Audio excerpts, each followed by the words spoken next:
This episode of This Agile Life has been brought to you by BrilliantAgile.com, providing Agile and Scrum training, consultancy, and personnel.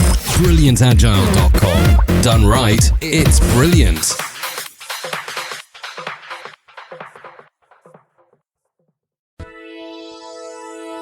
Released on Sunday, March 8th, 2015, This Agile Life, Episode 75, Sass Factor.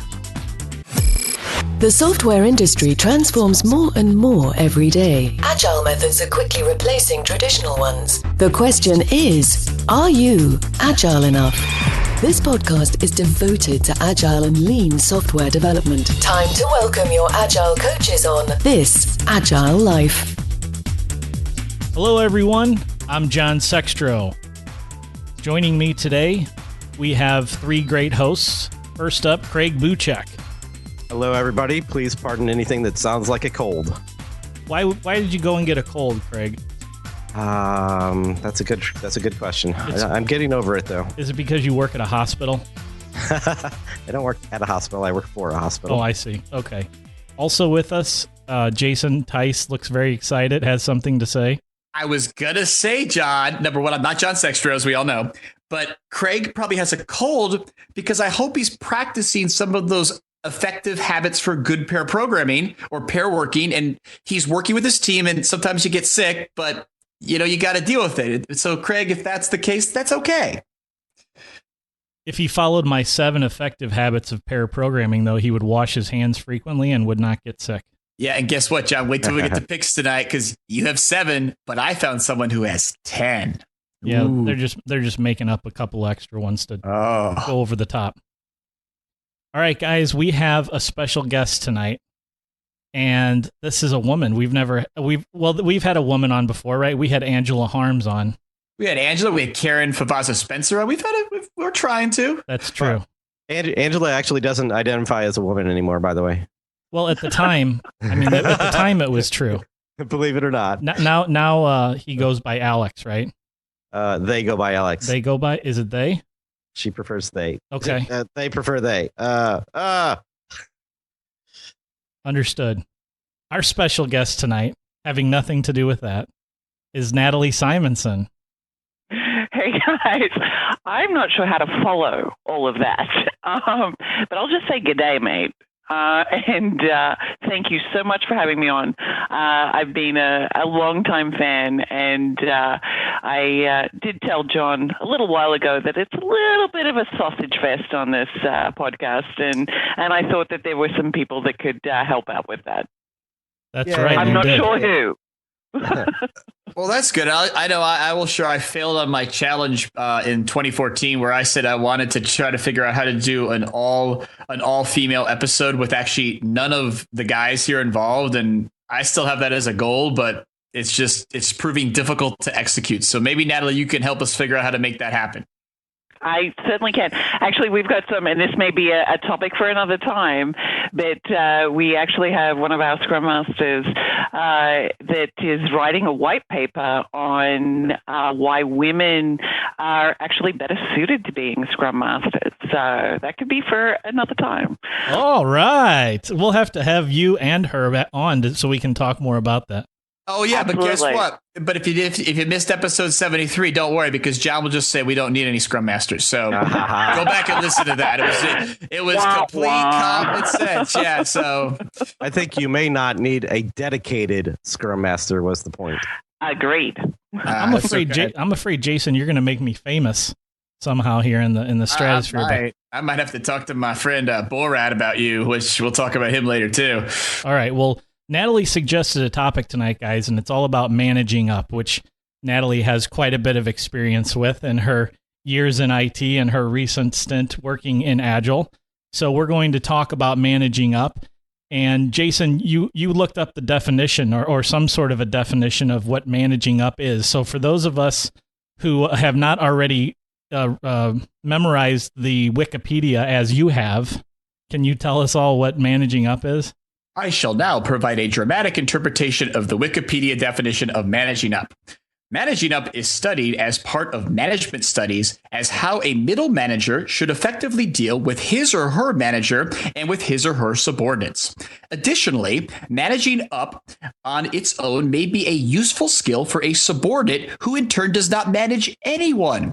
It is generally considered to be distinct from the very well-known practice of sucking up or kissing up to the manager. And of course, it is different from kicking down to subordinates, as that involves being above influencing rather than underhand manipulation. So again, it's kind of I want to say it's leadership by influence. It's saying that you don't have true authority, and you kind of want to talk about that. So a good link to Agile. So what else you guys got? I'll stop the dramatic interpretation of Wikipedia here.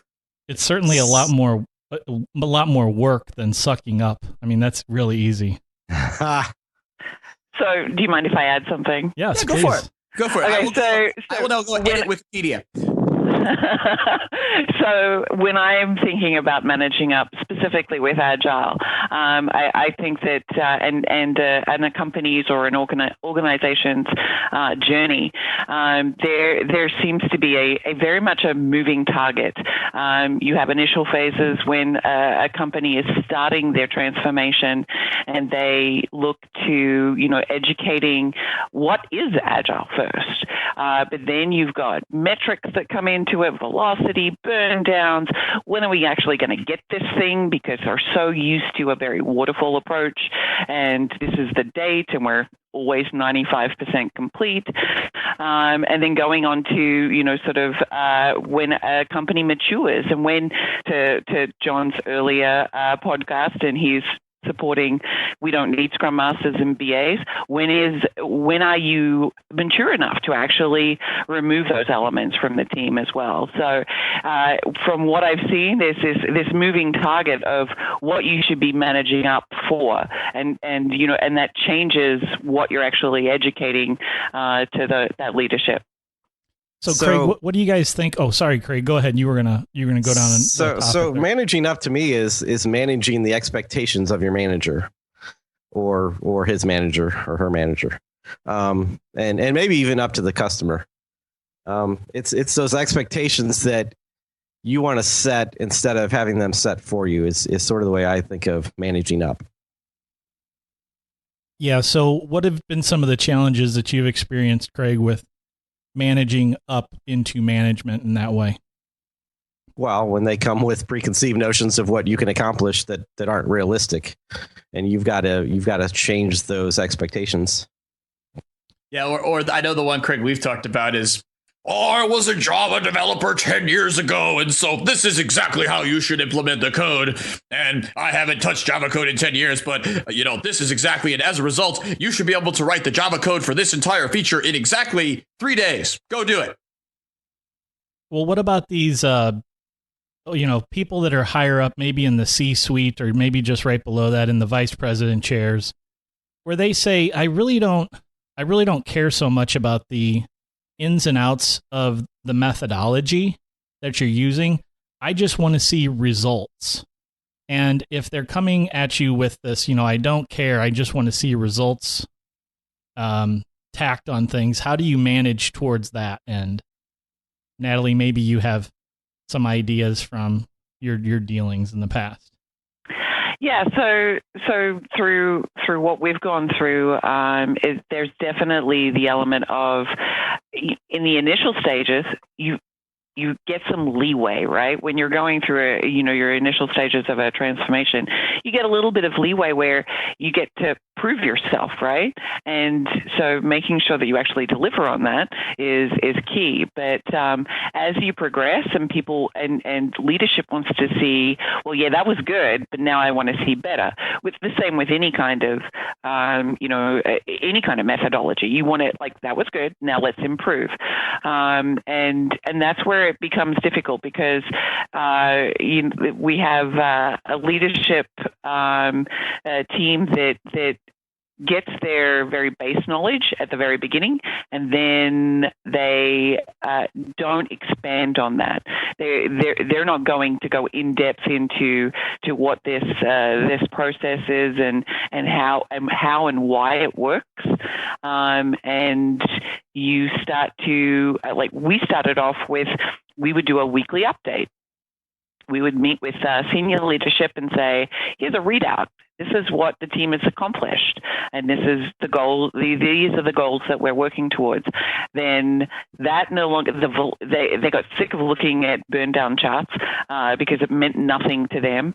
And then we went to, this is the date, and this is sort of how our we're progressing towards that, to not having that at all. We've also tried daily stand-ups organization-wide, and that, while that was really, really useful for leadership because they felt like they were engaged and up to speed with what we have 12 Scrum teams that are, so they felt like they really knew what was going on. But the teams felt like that it was an unnecessary overhead.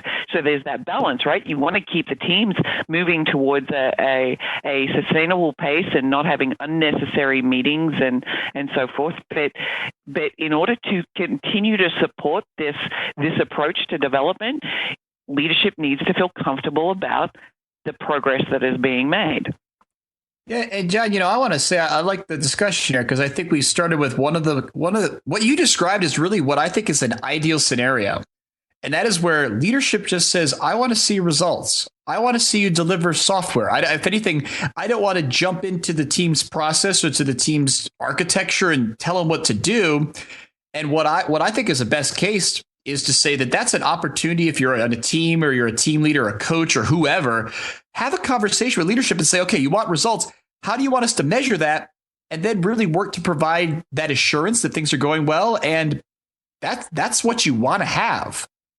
So what I hear from Natalie is you're building trust with your management. So you're meeting your goals, you're delivering, you're showing results. And now that you've built that trust, you can actually build on it and do more things that you want. You can make improvements to your processes that will help. You can't.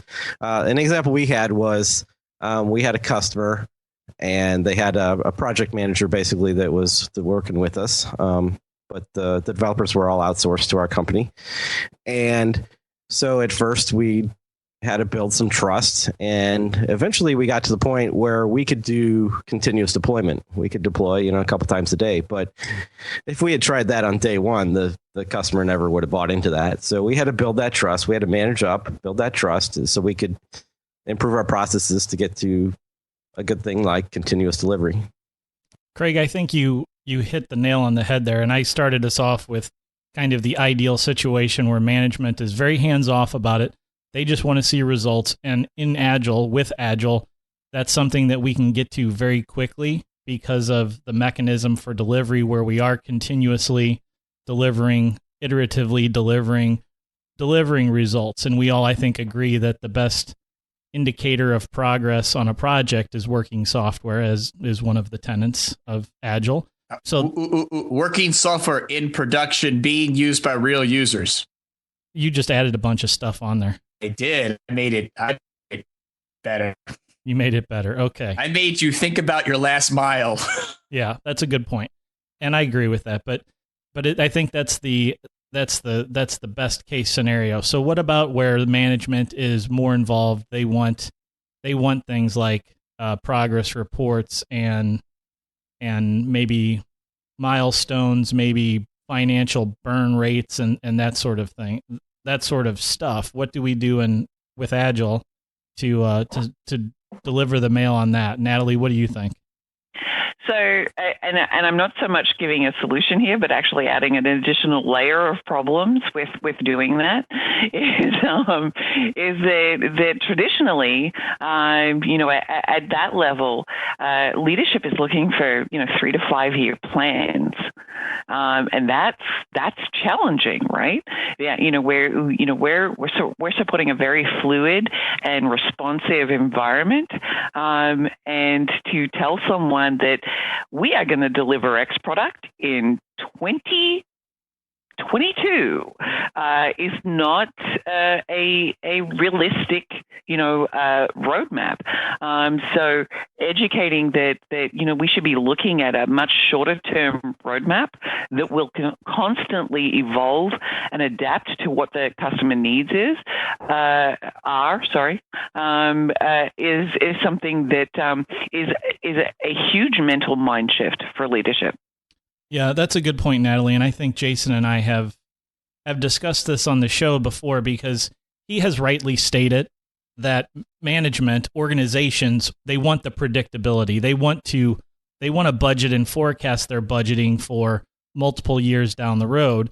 And what I've always argued is, well, we need to take kind of an incremental approach that we can adjust to, right? Jason, I mean, that's what. Yeah, I think so. And even with that is like, it's the key thing we started about, the first prompt job was leadership wants to see results. But again, I've worked with leadership. We're getting started with a transformation. They're like, yeah, let's do our first release in 6 months. I'm like, no, let's do our first release in 1 month, and yes, if you're in leadership, guess what? That means you need to be involved in the process and you need to support the system that's driving this value.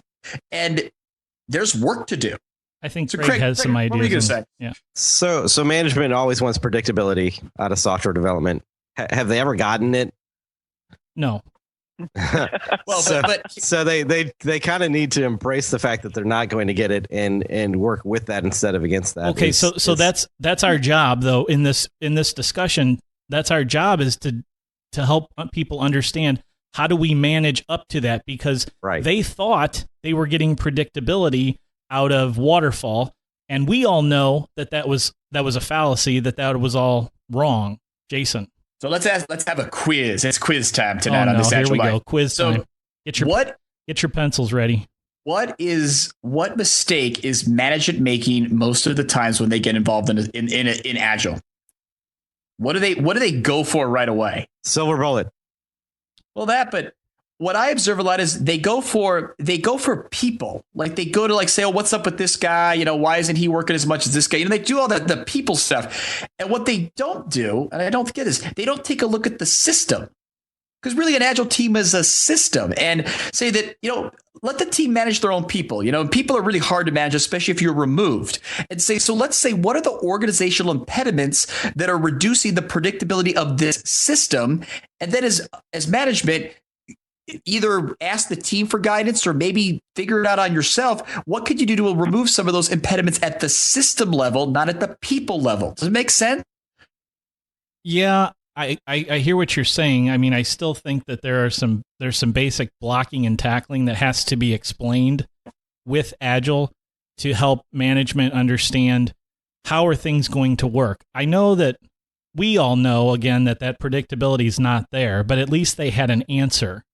They had something to write down for their 12-month, their 24-month, and their 36-month roadmap.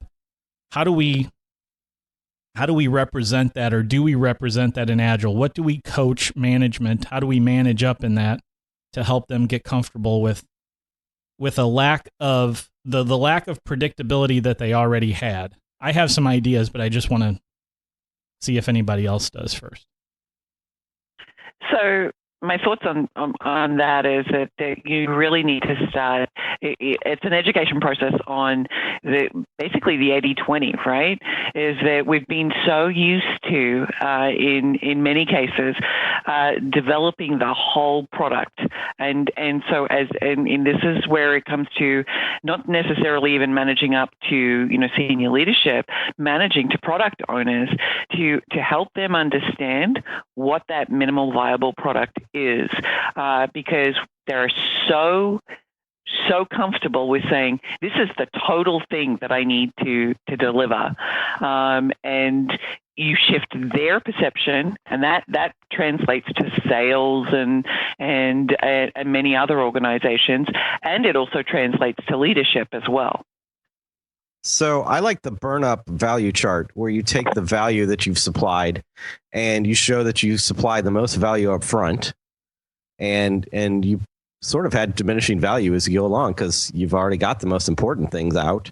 And that gives management the ability to make a decision like, okay, we've gotten we've gotten 80% of what we wanted and we spent, 75% of what we plan on spending. Does it make sense to continue spending this money or does it not? We've gotten the important stuff and maybe this other stuff isn't important, or maybe we can put that on the back burner and move people to another project, or, all those different possibilities they have by delivering the maximum value up front and then tapering off. There was a famous wartime general, it might have been Patton, or I don't know which one it was, but said that planning. Hitler. It was probably Hitler. It was not Hitler. The same thing. It was not Hitler. Not Hitler. That planning was vital, but plans were meaningless or useless. The act of going through that planning is vital because it causes you to think about things. So the act of going through that planning process can still have some positive results. And the act of going through and putting together a roadmap is important because it establishes a vision. So what I coach to management is, let's do that. Let's put some plans together. Think about what the vision is going to be. Let's put information together about what we want our roadmap to be. But you know what we're not going to do? We're not going to chisel it into granite and say that we're going this direction regardless of what happens. We're going to take advantage of what Agile offers in adaptability and in responding to change, so that as the market changes, as our customers change, we are right there with them, ready to change and ready to adapt. And that is going to be a huge advantage, a huge organizational advantage that your company has over your competition if you are ready to be more agile, more adaptable to change. Natalie, what do you think? So it's more of a comment on that, where I think that there's some additional value from that vision is the team buy-in. The team needs to feel like they're moving towards something, and with a shorter term goal where they really, like if they can see this path that they're moving towards, I think that can be a huge motivator for the team too. So it's more that I think that value that exercise is valuable just to help the team look at the grander picture and even make very good decisions about what they are developing to be compatible to where the vision, the long-term vision. So that comes back to autonomy, mastery, and purpose once again. Okay, this is a podcast where we're going to attempt to not talk about Daniel Pink, and we're going to attempt to not talk about Management 3.0, right? So what I want to share is that the problem, though, and John, what I want to emphasize here is there's a lot of roadmaps that are done the wrong way. I mean, I've seen roadmaps where it's this document and it's like 50 pages and it's a big requirements document, and that's not a roadmap. A key thing I think we could all provide some guidance to anyone who's listening to This Agile Life is to say that if you're a facilitator or you're on a team, you need to encourage leadership in the team to build a roadmap where the fidelity of how the roadmap is expressed is kept very low-fi, so low fidelity. And in the innovation space, that's where we use things like, we use games with mediums like Lego or paper, arts and crafts, or we sketch it with a Sharpie, and you're limited to one big canvas. I know a couple episodes ago, Amos was talking about like the lean canvas from lean startup to get a project started. But think about making a roadmap again that's not a written narrative document in Word, and instead is this big poster. Maybe it's a VizThink type thing, but the fidelity is low because that allows it to evolve. Yeah, I like Lean Canvas a lot as a tool in your toolbox for building out your roadmap, and I think that's or just a poster, just a picture. Like, this is our picture. I do the Lego work with teams, so it's like, here's our Lego thing. And the nice thing about Lego is it can evolve over time, but pictures could be redrawn, or you could use a whiteboard. So, but the key thing is, don't fall victim to saying, I need to write a big document. Yeah, force yourself to keep it lightweight. I almost fell into my chair. Hold on a second. Let me get up off the floor. Craig. Jason just said, don't write documents. I think he even said, keep it lightweight. I said, dude, you want to see it? Whatever. I think we need a government's document right now. Do you think that those exercises that you do with a team is useful to do with a leadership team? Oh no, I do them with leadership. I've taken Lego to some very interesting places where I'll share some of the people in the organization I work for. They're like, "You're doing what?" And I'm like, "Trust me." And I guess unfortunately, I work in an environment where I have a fair amount of I have a fair amount of autonomy, and it's worked out great. So it has worked out for you for them to do that. Sweet. Yeah, and again, I'm not going to deny there are challenges. My colleague and buddy Luke Holman, he effectively kind of changed the name of his company which was the Innovation Games Company, because at one point they had challenges with getting people to engage with them because of people that didn't want to work with a company that had the word game in its name, and so they have a new name now called Contenio.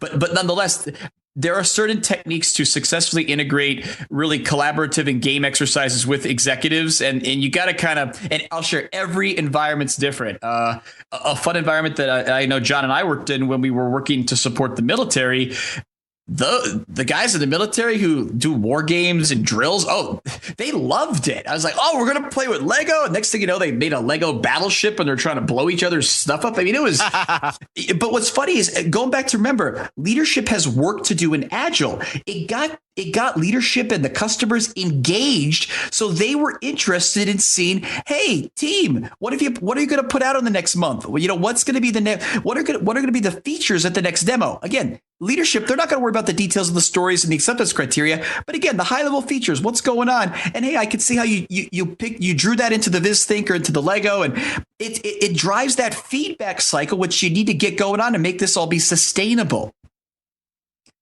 So I would say, again, if you're a games person out there and you want to talk about how to introduce games to senior leadership, that would be a good follow-on conversation for us to have here, because again, I got lessons learned. But again, every scenario is different. But if you're not doing things even at the team level, it's kind of like, hey, leadership says, hey, what's that box over there? It looks like a cereal box. Oh, that's our product box. It's our interpretation of the vision, and it looks like a Captain Crunch box. And tell me about it. Oh, okay. And it almost gives you a mechanism to have a dialogue with anyone who's interested in what's going on. Yeah, there's certainly some ways that would actually, introduce what is usually just Agile concepts to leadership, to them actually being involved, because that's one thing that I've seen that as you look at leadership that are looking at Agile Scrum teams, is that they're making decisions about those teams without never having participated on one of those teams in any capacity, whether it be Scrum Master, developer, BA, whatever it is. Based on what John's definition of who should be on a team is, they've not participated on a team like that. So if you haven't experienced it becomes very difficult it's always just in theory, or this is a concept. Well, and I'll show that's where to me, I think the games are a great platform to work in. Yep. It's funny, I work for a pretty tech heavy company, and so we do Agile workshops for staff, and the number one feedback, why didn't we write any code in the Agile workshop? And I'm like, well, we use mediums for exercises and simulations that everyone, regardless of their background, so if they're not a dev, everyone can contribute to support the whole team approach. And again, that's John, I know that's what you're going for with this whole no Scrum Masters BAs things, that everyone could kind of help out with the code, which is a great thing. But a lot of times when people join an organization, they may not be there right away. So again, I do training where we use other mediums because it means everyone's involved. But what I would say, and exactly what you're saying, Natalie, those types of activities are things you should do all the time, not just in a training workshop. Yeah, that's a good point. And there's a lot of exercises. There's a lot of games that can be played in the boardroom as well as in the team room that are just as productive for both groups. And there's a couple of them that you guys mentioned. The product cereal box is one of my favorite ones. Of course, we talked a little bit about the lean canvas and just getting some thoughts together to help people understand this is where we're headed. There was, Jason, one thing that I think you and I were in the presentation at Agile DC last year, where they were talking about, I think it was guys from, I can't remember the company, but they were talking about this sort of science fair approach to the product visioning, right? Where you had all these posters, and they kind of had a day-long session where people would wander in, and then they'd be able to see those science fair posters, if you will, for the other teams, which could be, you know, sort of a product cereal box. It could be an actual poster that had your roadmap and some of the stuff about your vision and your product, and maybe even some low fidelity mock-ups of screens and things of that nature. Yeah, the one that's fun to do, and I've even done this like at a program level. So if you're doing SAFE out there, you could do this within the context of a PSI planning meeting within SAFE. Is when the teams come together, you know, have each team kind of like do short sprints of like 10 minutes and have them build a box or a poster, a camp, whatever, you know, pick a meeting, whatever you want to do, Lego, and have them work on it for 10 minutes and then have everybody stop and then have each team divide in half. And then it's like a little open space, or a term that many people use is called a marketplace, where the half of the team will stay with what they built and talk about it to visitors. And then people start to float around and they kind of start to cross-pollinate. It's like, oh, yeah, I went over there and those guys have this awesome idea that they're building down. You're like, hey, we should borrow that idea, too. And even with a small group of, like, if you've got a small release train with like 3 teams, it's amazing to see what happens, because typically, if you're doing SAFE, you know, the teams tend to get kind of separated. And this is a way to bring them back together and keep a shared vision across all the teams in the program. So well, the key thing is it doesn't take a lot of time. It's maybe 30 to 45 minutes max for that kind of activity. And the value is huge. All right. So I think sorry, Natalie, go ahead. I was just going to say, I really like the science fair idea, and John and I have actually talked about that before, for many reasons, right? You know, when you at the company I'm with, there are so many teams, and so many of them are actually in many ways trying to figure out the same thing. And by doing that more frequently and exposing what other teams are working on and making that available to other people, you actually can get some great, I'm going to use a buzzword, synergies. Yeah. I said synergies. I'm going to have to bleep that word out from the podcast. No, does that make it E-rated? Like explicit? I get explicit for synergy. Agile explicit. See, this is where the science fair then meets the architecture repository, because if you're doing this the right way, you should extract the reusable building blocks from the science fair and put them into the architecture repository. So so you can then promote reuse through your portfolio. So again, we can actually reconstruct the entire SAFE picture, or the large scale scrub, or, you know, there's all the big pictures out there these days.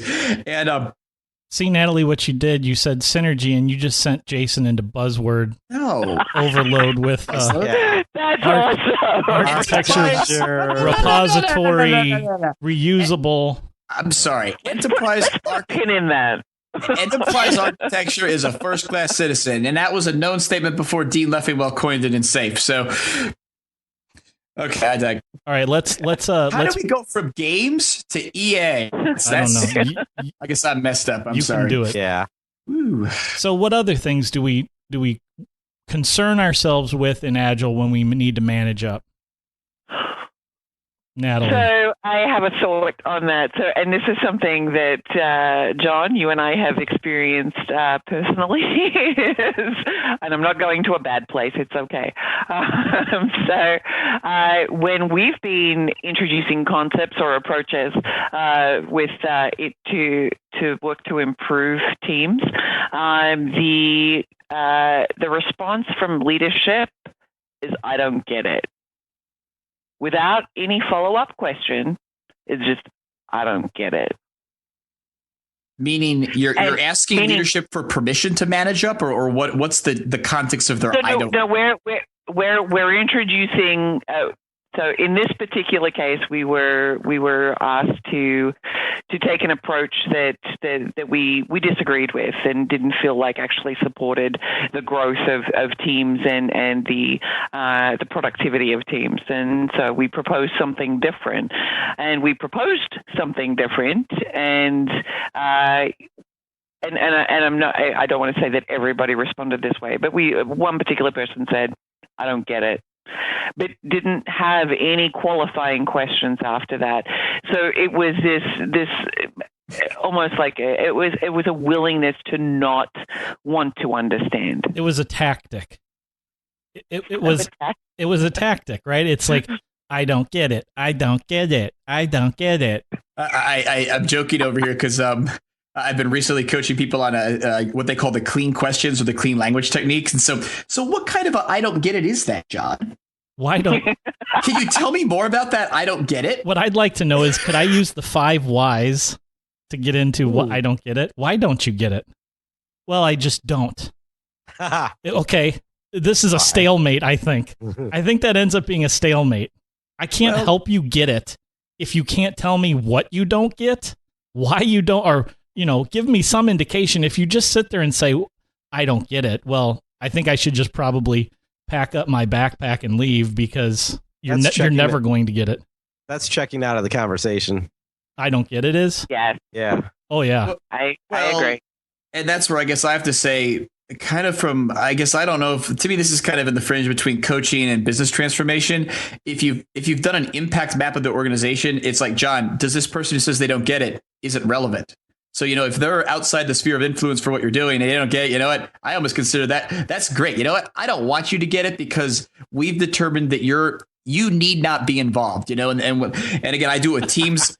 I'm serious. When I do work with teams, I'm like, guys, the first thing we got to know on this team is who's on the team and who's not. Let's write the names on the board, and write your name on the board. And guess what? If you're at a program, you should do the same thing with a program. So who are the program sponsors for this program? Okay. Hey, your name's up there. I would hope you would get it. We should go out to lunch and we should figure out what we need to do to get you get it. Okay. You don't get it. You know what? Guess what? Your name's not on the board. It doesn't matter that you don't get it. Go away. And have that black and white type of transparency so you know what matters and what doesn't. So what I just heard you say is that when the person says, I don't get it, we just say, yeah, that's all right, because you don't matter anyway. Well, okay. What I said is, that's a serious managing up right there. Yeah. Well, but if you need to know the context of your environment. Yeah. And so again, a lot of things that I work with is I find teams or programs that have people inserting themselves into the process or into the product backlog that really have no involvement in it. And it's really because the organization doesn't have strong boundaries. And again, they don't manage where their money's going. There's lots of reasons that cause it. But the key thing, again, if you're on a team and you're going to make commitments about what you're going to deliver frequently so you can build trust, just like we said, you need to know who's in and who's out. Yeah, we're talking about management, right? And we're talking about leadership saying, I don't get it. I don't think I can just pat him or her on the head and say, that's okay, honey, I'll explain it to you later. You just go ahead and go back to your coloring. I don't think that's going to go over well, right? But so John, here's the role play you could do with me. It's like, so John, I understand you don't get it. So John, what do I need to do to work with you to help you understand why your involvement and wanting to provide some advocacy for what these people are trying to do to generate value for your organization? What do I need to do to get you to support that? Because we can't go it alone. Okay, we're not a startup. Maybe we're doing the lean startup, but we're still part of your organization. And again, for me to be successful as a coach, I need you to care about that. So what do we need to do? Well, let me start with identifying before I go into the role playing. Oh, let me start. Come on, I just started. I'm so sorry. Yeah, let me start by identifying that the role that I would be playing in this case is a person that is basically trying to submarine whatever it is that is being proposed. Okay. So this is a tactic that the person is using to say, I don't get it. And they're never going to give me a relevant. If you continue in this line of questioning, Jason, I'm never going to give you anything of substance, because then that would be a way for you to latch onto it and combat my tactic. So therefore, I will dodge and parry you with I don't get it until you're blue in the face. The most deviation from I don't get it is, well, just the whole thing. What don't you get? I just don't get the whole thing. The whole thing. Okay. I think there was another one there.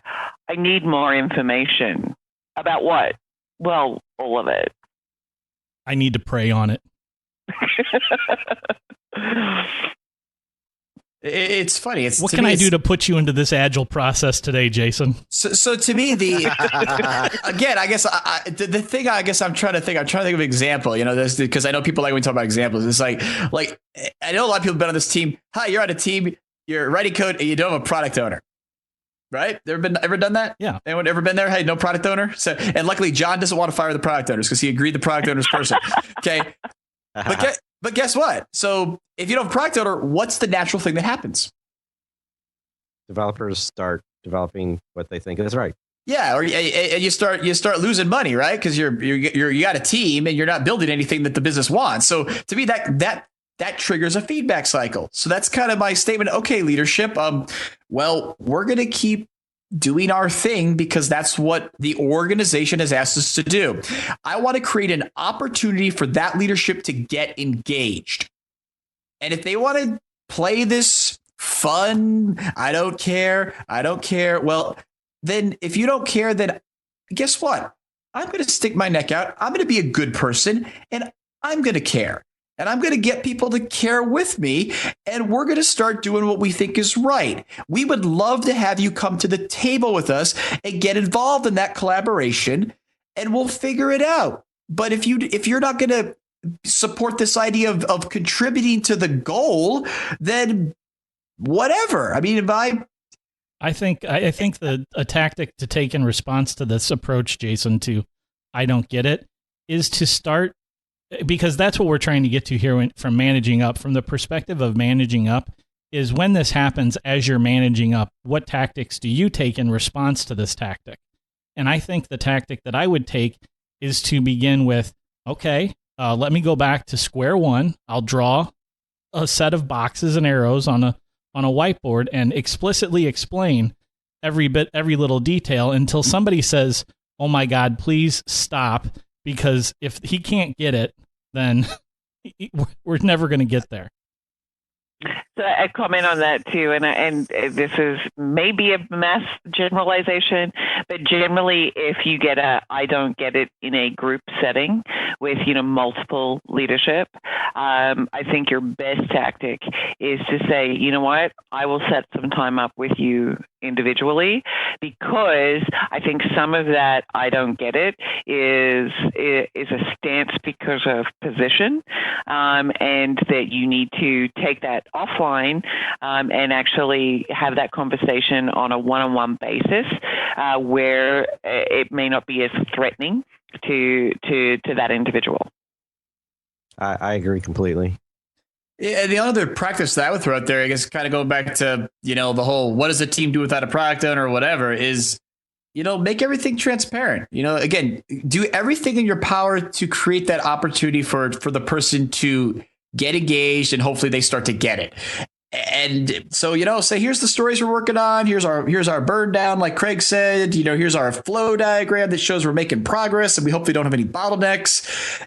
And here's and then, like John, you said, throw the lean canvas up there. Here's the reason why we're doing what we're doing, and make it all transparent. And at that point, let the experiment run. If you're providing value, how are they going to complain? Yeah, that's it. But maybe we're not even there yet. I mean, I think the question, I don't get it, fails the transparency check. Because what you should really be saying, if you're in an organization that is transparent, is rather than I don't get it, it's I really don't agree with your approach. And that's transparent. And then to say why is, if you want to do that, is fine as well. I don't agree with your approach because X, Y, and Z, rather than just saying, I don't get it. I think I don't get it really stands for, I don't agree with your approach. So sometimes Agile is a leap of faith, and you just got to say, give me 2 weeks and let me show you. Yeah. I mean, that's the whole question. People say, how do I get started? I was like, just start, and then you just do it. And that's kind of how people will start to use your phrase, John, they'll start to get it, and hopefully they'll start to trust it. And again, I just said hope myself. So yes, there can be challenges, but again, if you're following the principles of the manifesto, you're promoting transparency and you're adding value. I think that's something I kind of, I want to navigate, but then I have a pivot for the conversation about managing up. So the leap of faith and transparency, to me, seem to be at odds with each other. right? If you're asking, like if a product owner comes to a team and say, you just need to take a leap of faith with me on this one, but they're not being transparent about this is the direction I'm going in because I've done the market research. I know that this is what the customer wants. So there a little bit of a sort of at odds there. So yeah, and you had something else, so go ahead.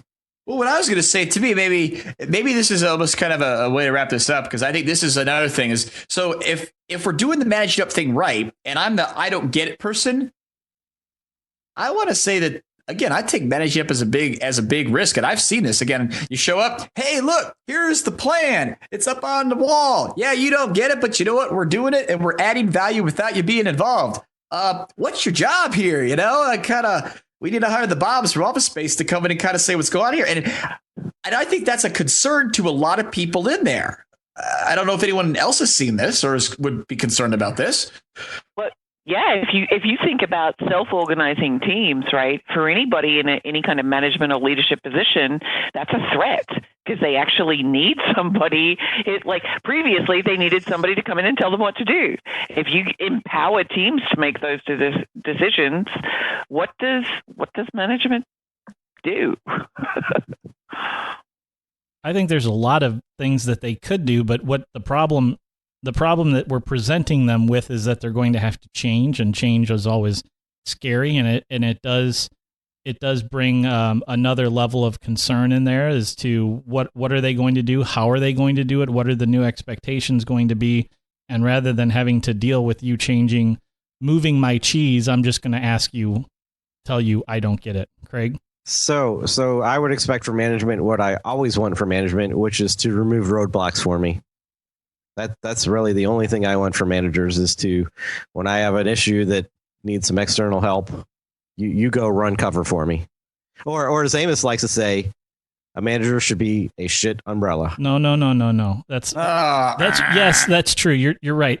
Amos would say that they should be, but I've rarely seen a manager who is a shit umbrella. They tend to be a goose who the shit flows cleanly through. Well, I know I got it. It's funny. I know I got to. Oh boy, we got bad words. We got bad video. Wow, this is X-rated now. Natalie, not you, Natalie. All the best managers I've had have run cover for us. Good. Well, I want to thank. I know there's at least 3 of them out there that listened to the last episode of This Agile Life, where I recommended this idea that I asked for some volunteers and I found some of if you're a manager and you work with a team, use the idea of job stories and ask your team to write job stories for you as the manager, and then go do whatever they ask for. So I know 3 people, not a lot, but 3 people actually are doing that. So thank you. I think you know who you are because you obviously listen. So thank you. And let's see if we get some more managers who want to try to, again, serve their team and make their work transparent. So make your own little Kanban board if you want to put it in Jira and track some metrics on it. Kind of cool. All right. Well, I think we've beat managing up to death quite a bit here tonight. So I think we'll call... We beat managers? Yes. Usually we just beat MBAs. Oh, jeez. How long was that going to take to come out? That was how far into it? Come on. Oh. You should be proud of that. MBA has not been mentioned until minutes. We're at 56 minutes? Yeah. I was curious, John. We're going to write a book. We need to write the ABOK, the Agile Book if Okay. How do we make money on it? We don't need any. We got too many ABOKs as it is right now. Okay, you need an extra maybe obsolete. I'm with you on that, Craig. I was having a conversation about books today. I was like, we don't need any more books. We just need to go do things that work. I like nice. Books. They prop up my monitor. That's terrible because I have a book for my pick tonight. Oh, wonderful. I have a few books. Let's see if we can see 2 of my bookshelves here. Oh, wow. Look at this. Oh, dude, you got to watch this Agile Life video, man. It's going to be awesome. You can check out Craig's pad. That's like half of my books. Have you heard of a Kindle?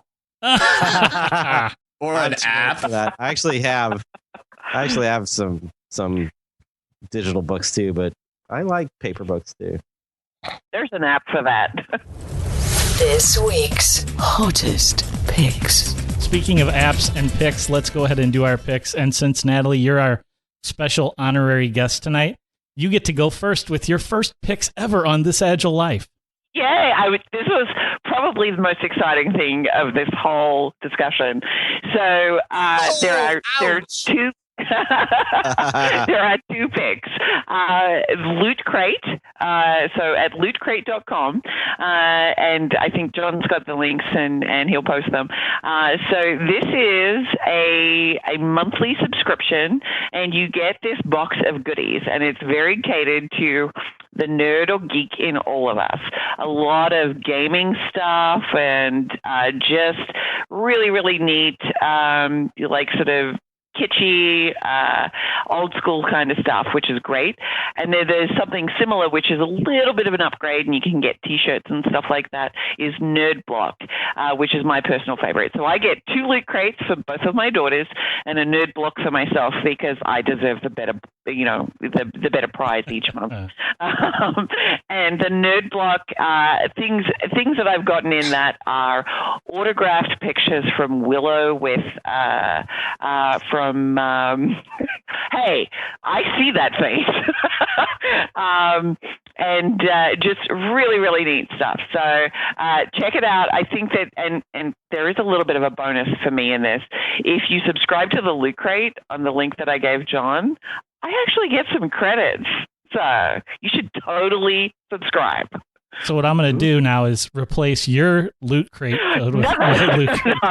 Oh. I'm the one that put John onto the Loot Crate and Nerd Block, so you cannot do that. Yeah, and you already got credits from me, so I need some credits. Wouldn't it be great if we had an explicit contract about promotional rights for participating in this Agile life? You cannot contracts matter. You cannot earn credits. And I just want to add one thing, and this is not a pick or anything, but I want to thank you guys. What you're doing is amazing, and I can't tell you there are so many of your podcasts that have helped me both personally in my Agile journey, but has also helped me in sharing with peers and leadership to help explain concepts, ideas, and so forth. So I look forward to continuing my involvement with you guys. That's awesome. Thank you, Natalie. We appreciate that.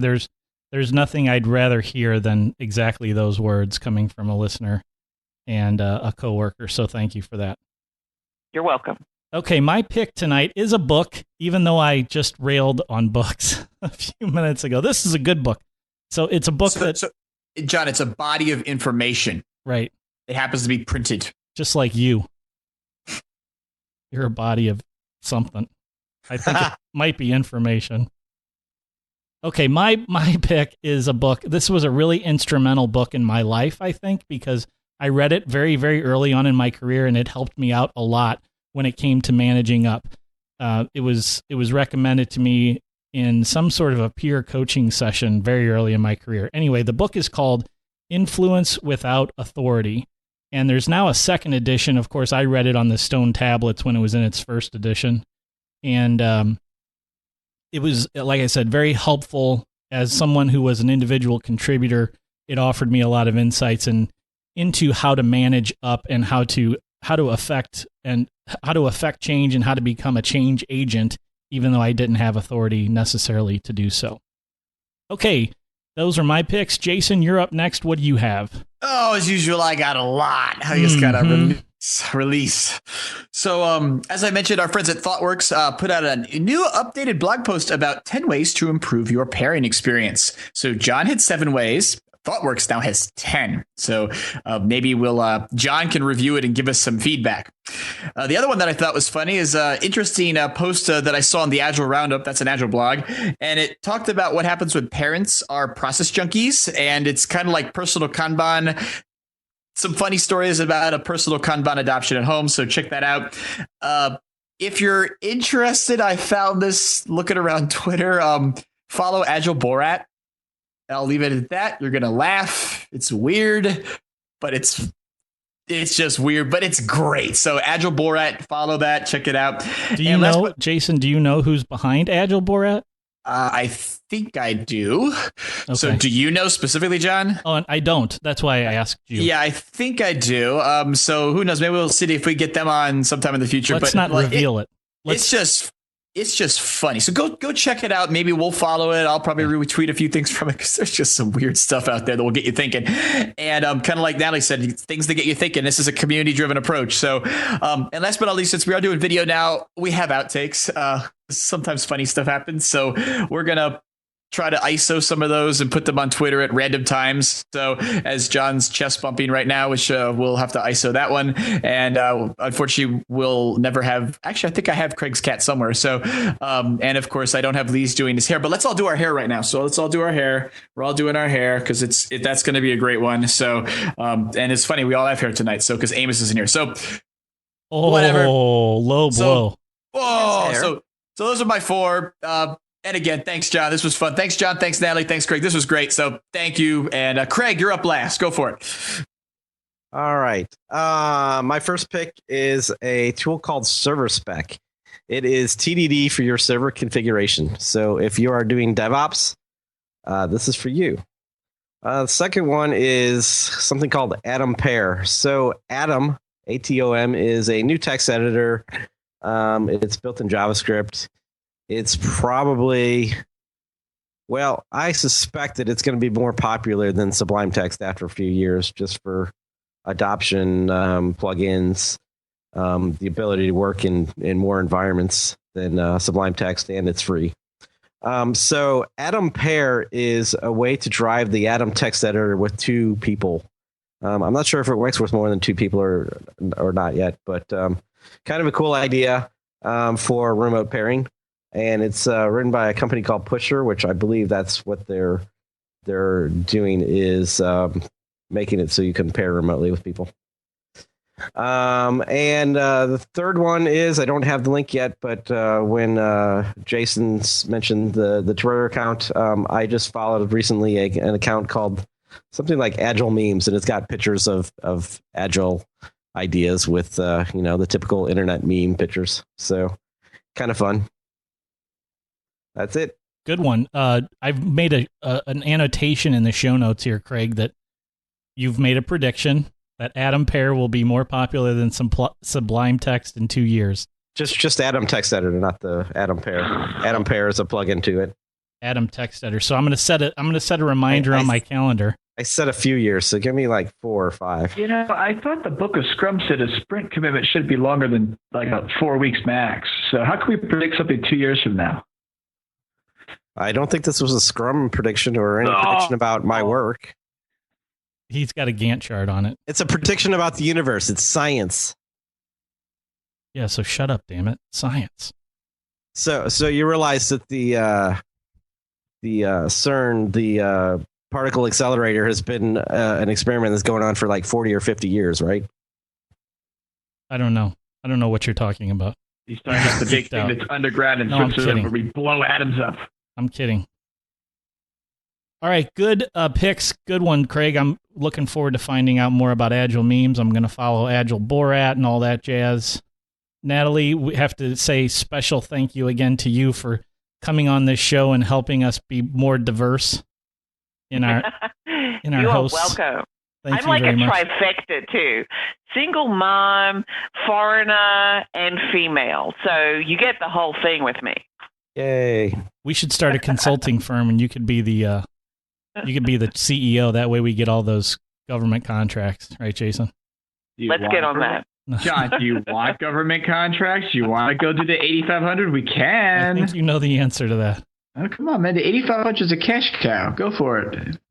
There are people riding at 8,500. Woo, it's good. Natalie, where could people find out more about you on the internet if they so chose to do so? So on Twitter, it is Aussie Natso, and that's AUSSIENATSO. And I got an Instagram and whatever, but I'll send that detail to you, and you can post it if you would like to. And I certainly will. You'll have at least 3 more followers by the time this show releases. Yay! All right, that's all. Thank you so much, guys. Thank you. That's all we have time for today. Check out thisagilelife.com for these show notes and for all of our past episodes. Thanks for listening to us, and thanks for listening to Natalie, and keep living this agile life. This Agile Life is brought to you by a community of Agile developers and coaches aspiring to spread the word about this groundbreaking approach to software development. Join us at thisagilelife.com/community.